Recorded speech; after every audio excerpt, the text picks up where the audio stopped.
The lawyer's office smelled like old paper and burnt coffee, and I sat perfectly straight in a stiff leather chair while a man I'd met exactly twice in my life read my father's final wishes out loud.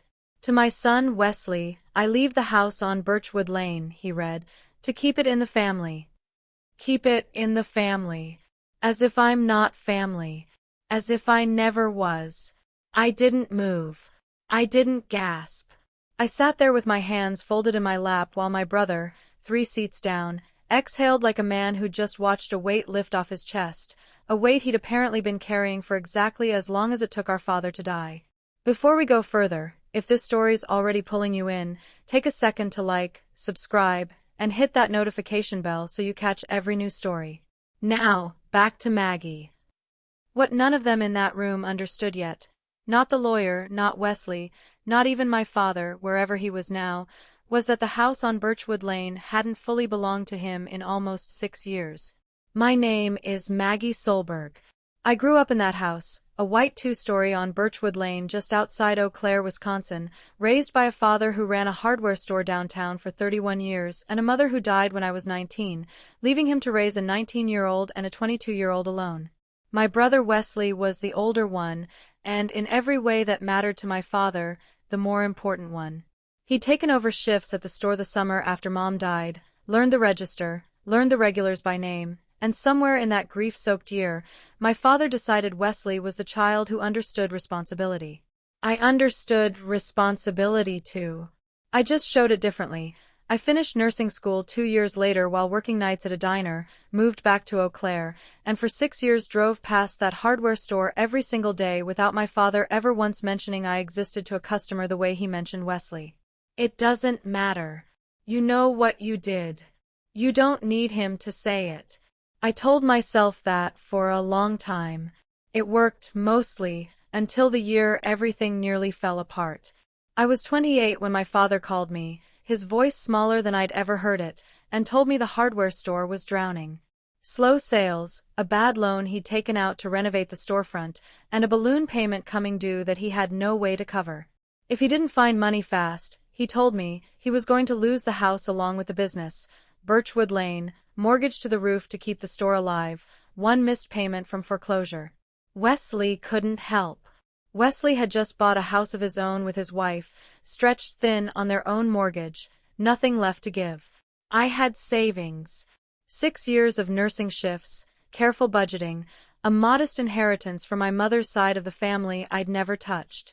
I offered my father everything I had, $62,000, to pay off the balloon payment and refinance the house into something manageable. He accepted. What he didn't expect, and what I insisted on before I handed over a single dollar, was that the deed to the house would be transferred into both our names, a joint tenancy, drawn up properly by an attorney, protecting the money I was putting in and protecting him from ever facing this exact situation again. It's just paperwork, Dad, I told him at the time, sitting across from him at that same kitchen table where I'd grown up. It doesn't change anything. The house is still yours. I just need to know my money's protected. I need to know something in this family is finally protected. Even if it has to be paperwork instead of trust. He signed it. I remember his hand shaking slightly over the notary's desk, whether from gratitude or humiliation I never quite figured out, because he never brought it up again after that day. Not once, in 6 years, did my father ever mention that deed to me, to Wesley, or, apparently, to the attorney now reading his will out loud in a room that suddenly felt much smaller than it had 5 minutes earlier. "Excuse me," I said, my voice steadier than I expected, cutting through the lawyer's next sentence about furniture and personal effects. "Can I see a copy of the will? Specifically, the section about the house." The attorney, a heavy-set man named Gary Talbot who'd clearly known my father for years, slid the document across the table without much reaction. Wesley shot me a look I couldn't quite read, irritation, maybe, or the first flicker of something closer to worry. "Something wrong, Mags?" he asked, using the childhood nickname like it still meant something between us. "Everything's wrong. You just don't know it yet." "I'm just reading," I said. The will was clear, unambiguous, exactly what Gary had read aloud, the house on Birchwood Lane, left in full to Wesley Solberg, to keep the family home in the family line. Nothing about a joint tenancy. Nothing about the $62,000 I'd handed over 6 years earlier to keep that same house out of foreclosure in the first place. Either he genuinely forgot the paperwork existed, or he decided somewhere along the way that my name on that deed was an inconvenience he could quietly write around. I set the will down carefully, folded my hands again, and looked up at Gary Talbot with a calm I didn't fully feel. "Mr. Talbot," I said, "I think there might be a problem with this will. A significant one." Wesley laughed, short and disbelieving. "Maggie, come on. Dad's will is Dad's will.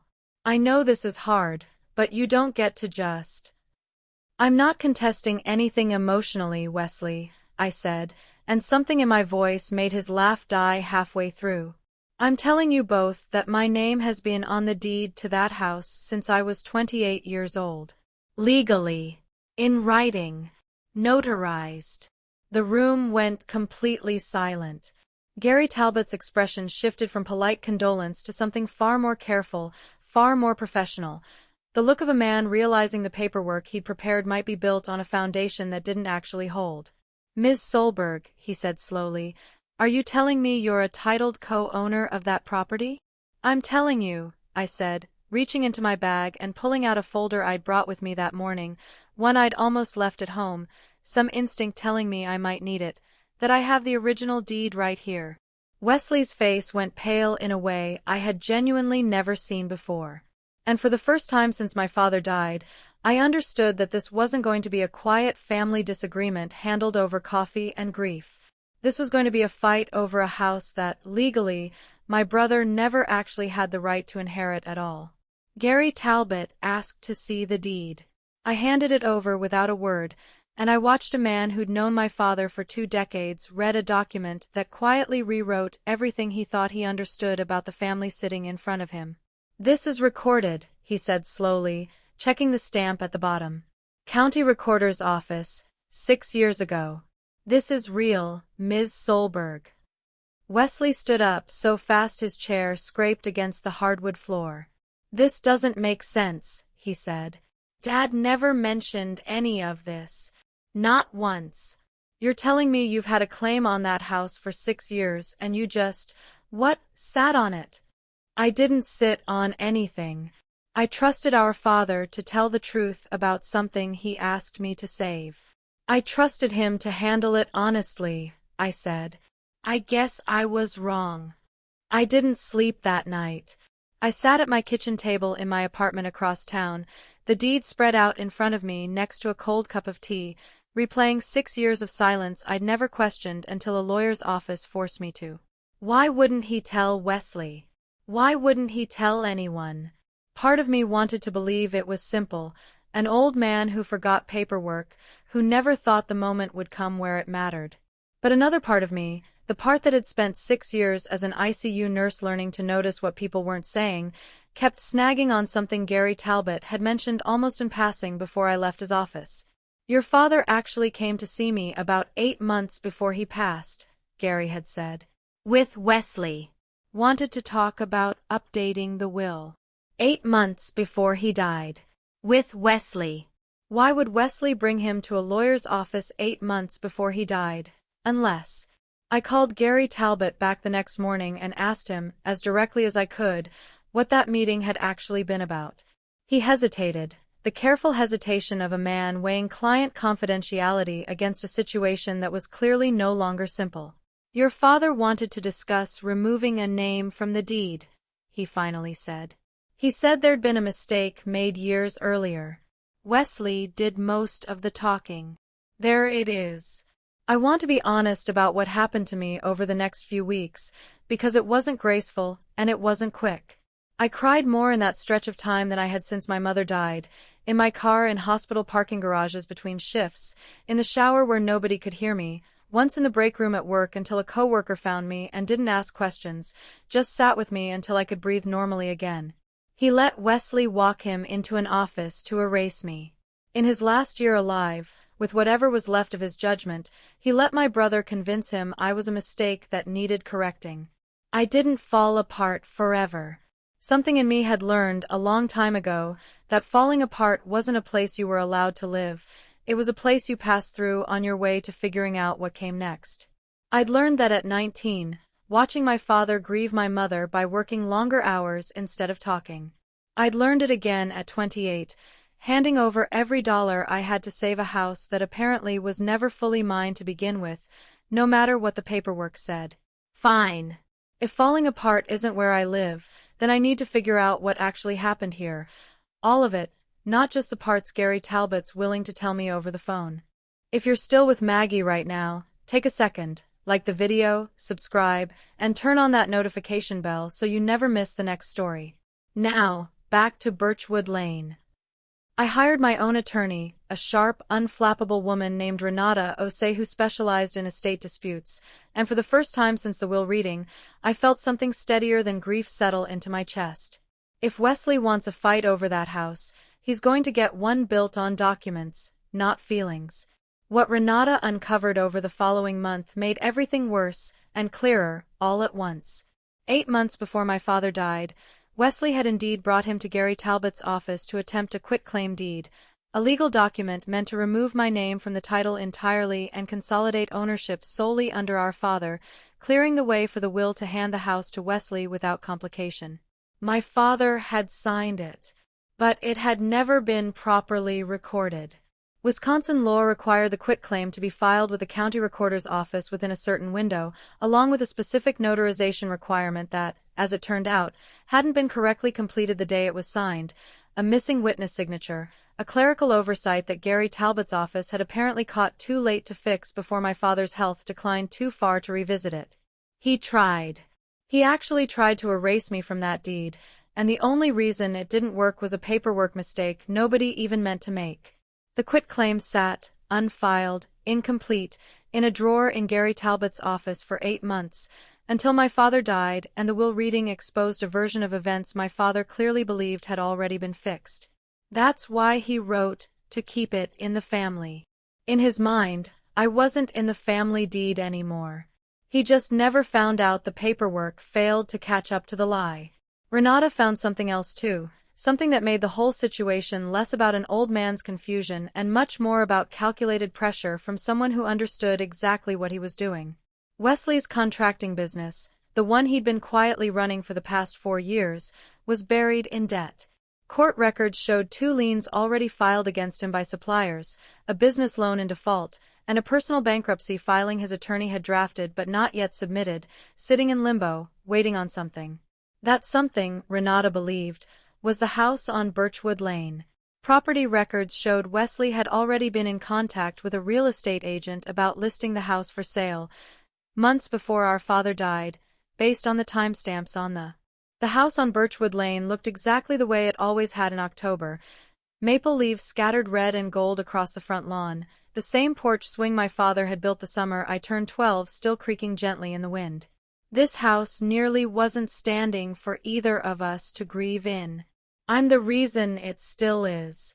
I stood in the driveway for a long moment before I walked in, a folder tucked inside my coat, watching family and old friends file through the front door I'd once run through as a kid, having no idea I'd be standing here 20 years later fighting to keep it.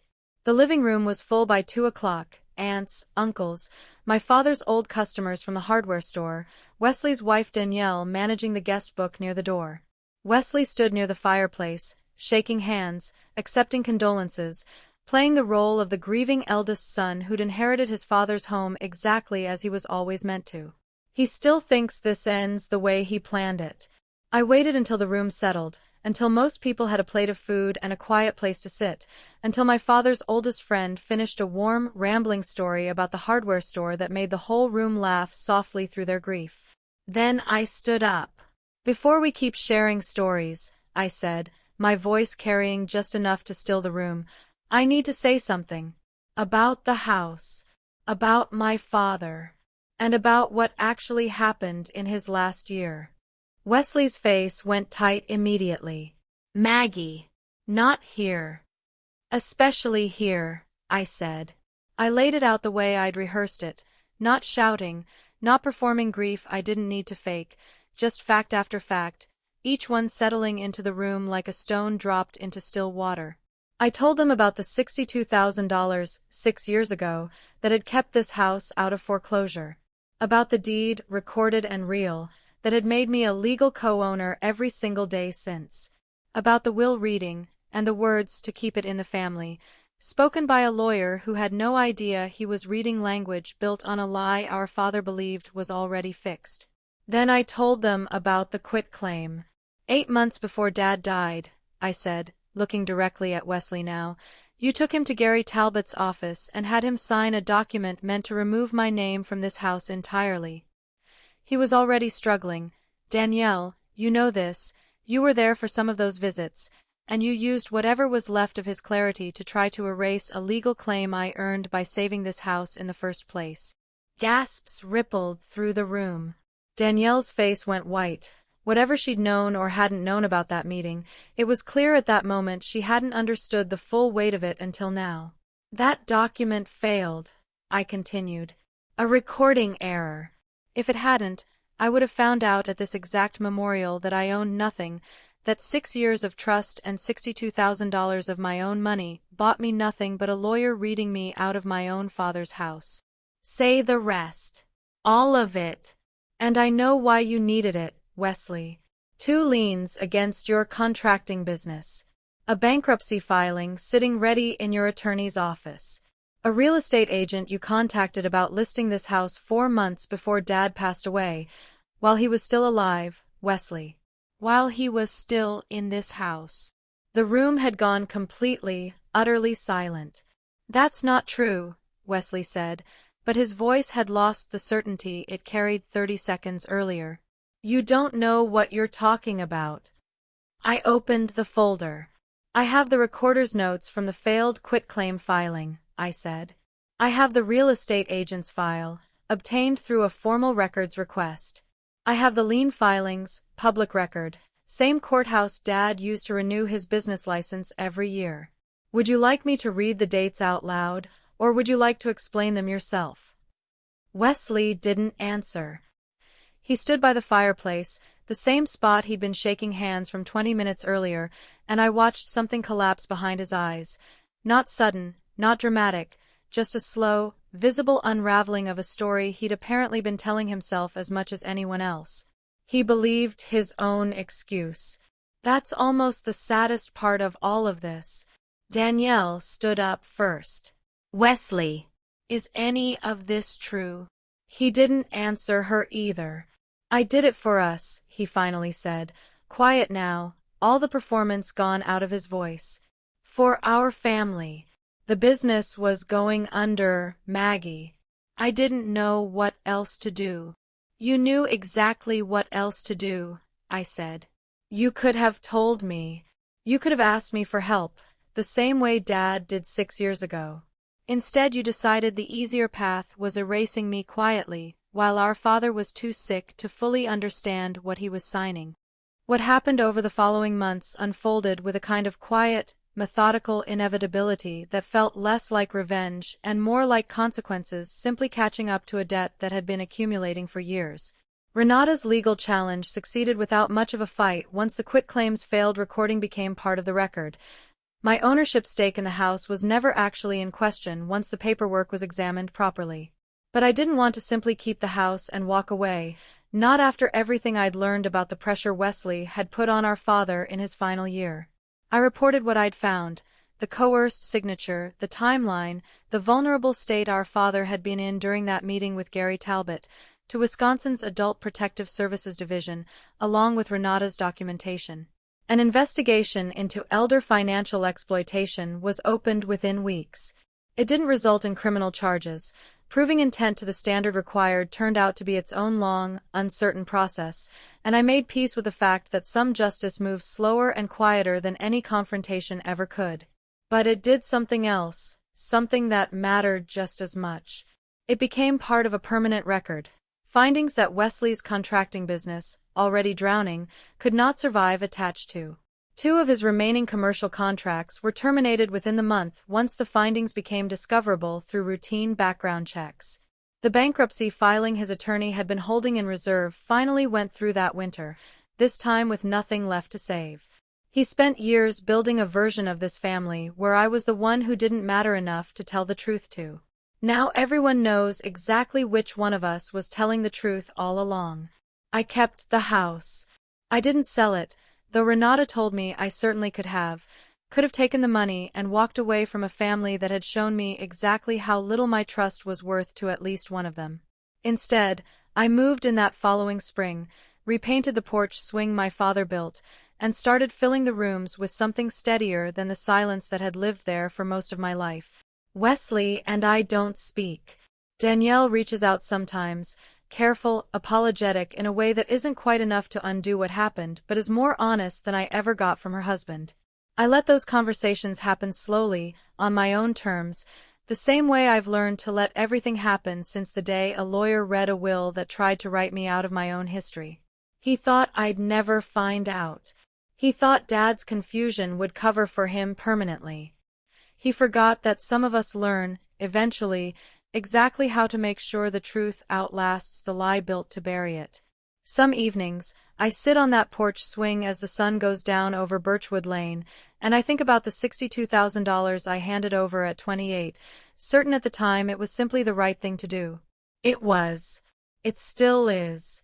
But it turned out to be something else too, the one piece of paper in this entire family that nobody, not even the people who loved me the least, could ever quietly take away. If Maggie's story hit you the way it hit us writing it, make sure you're subscribed with that notification bell on. We post a new story every week, and you won't want to miss the next one. Tell us in the comments, would you have kept the house, or walked away? See you in the next story.